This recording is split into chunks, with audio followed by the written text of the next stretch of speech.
Ladies and gentlemen, dear colleagues, I'm coming from Orthopedic Hospital Valdoltra. I'm going to overview the basic tribological principles in total hip arthroplasty and the related problems in various bearings, focusing on ceramics. Well, we all know that hip implants fail. This is our yearly collection of failed total hip arthroplasties. And as you can see on this very busy slide, they can fail in a very different ways. And actually, a lot of failure modes are related to material and especially failures related to tribological issues. When considering tribology, we need to know that there are two basic states in which a total hip arthroplasty can be. And it is while we are moving around, so when surfaces are rapidly sliding one against the other, and the other is while we are standing still or moving only slowly. The first one, 90% of the studies are dealing with this one. This is not studied at all. Well, there are few types of wear, among which abrasion wear is the most frequent. It is easy to understand how the asperity from one surface removes material from the other.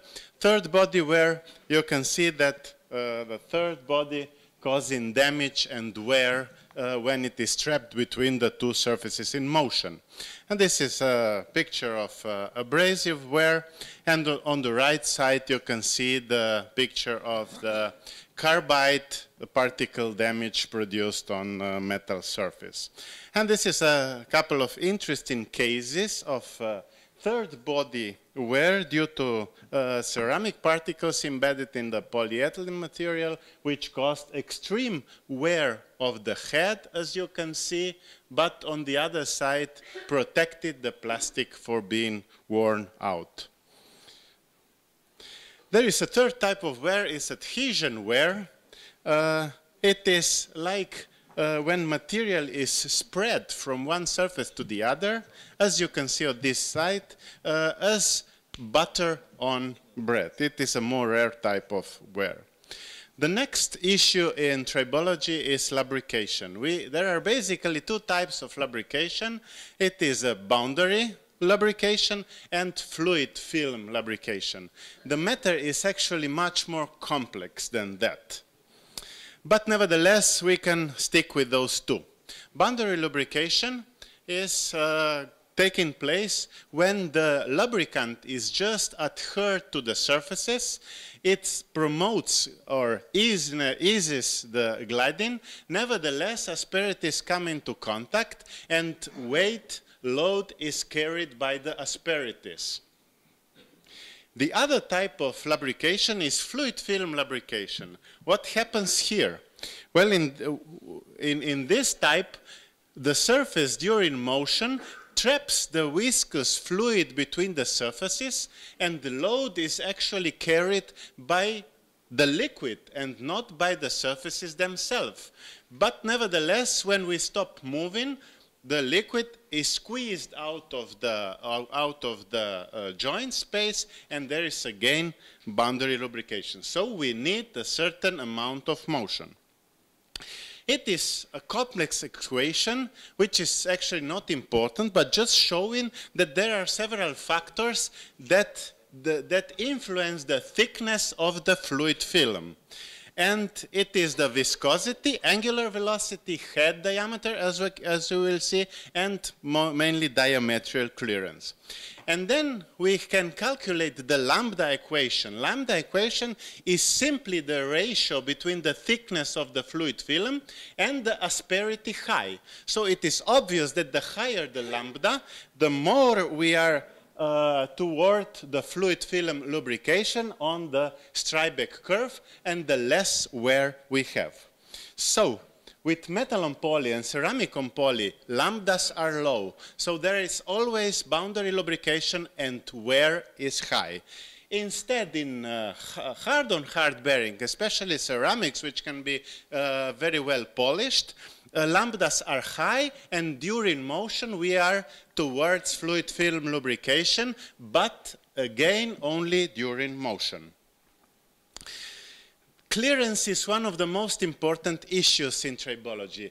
Clearance is actually the difference between the diameter of the head and the inner part of the socket. As if you remember the equation, the lower the clearance, the better the lubrication regime. But on the other side, if clearance is too narrow, it can occur that sudden clamping, sudden increase in frictional torque occurs because of slight deformation of the socket. And it was actually the basic failure mechanism for the old McKee-Farrar prosthesis, and it is one of the mechanisms for the socket failure in resurfacing in, for example, Australian registry. Surface finish is obvious.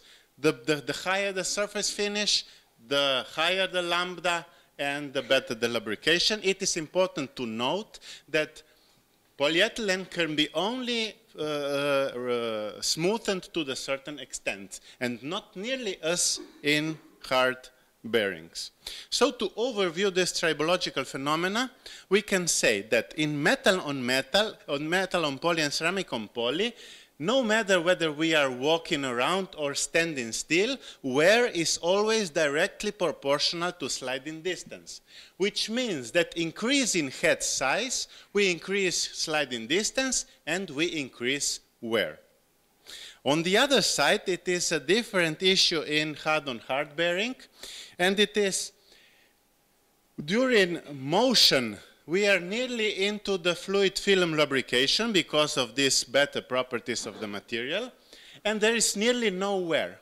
But while we are standing still and slowly moving around, we are again in boundary regime, and wear is directly proportional to sliding distance. So increasing head size, we improve this, but it's already good, but we deteriorate this. So the final result is actually depending on the activity pattern of the patient. And actually there is probably an upper tribological limit of the head size, which is probably not more than 36 in hard-on-hard bearing, and probably even less than that in metal or ceramic on polyethylene, even though we like big heads because of other issues. Actually, in metal on metal, the tribology is very good.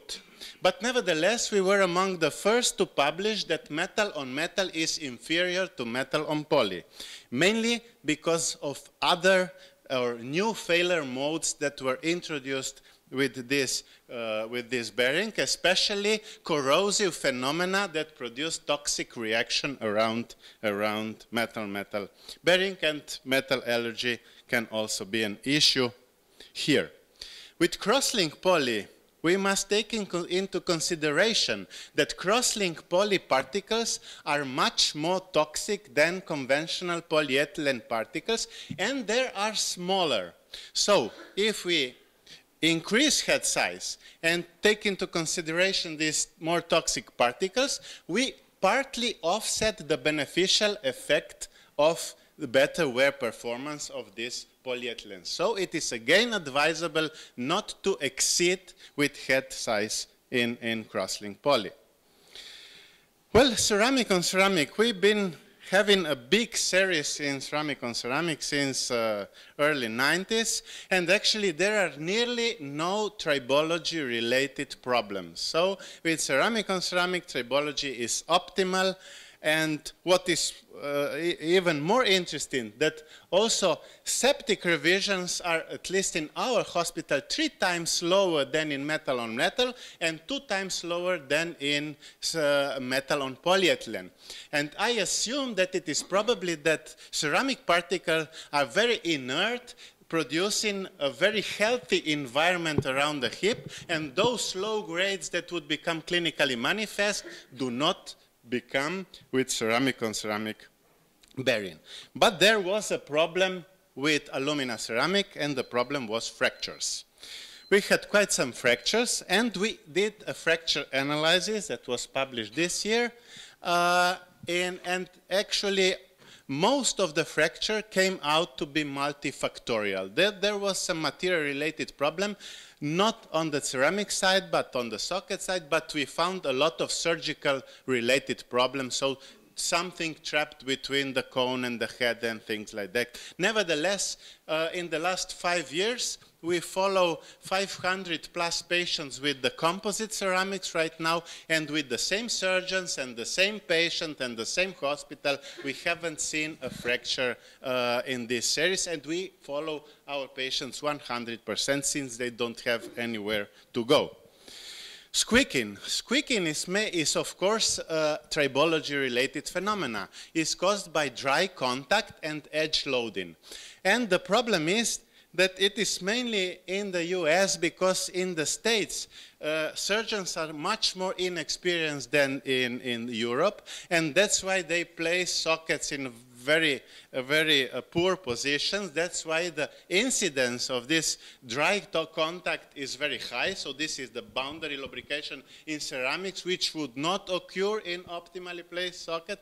But you need an amplifier, and especially with the particular type of stem, it was relatively soft titanium alloy that amplified the sounds so that they became audible. Actually, with increasing head size, it is important to note that we increase frictional torque. Frictional torque not only influences the interface between bone and implant, but also between head and the taper. That's why we are facing taper problem more and more. It is more frequent in metal on metal, but we see taper problem also with ceramic on metal with extremely large heads. Thank you very much for your attention.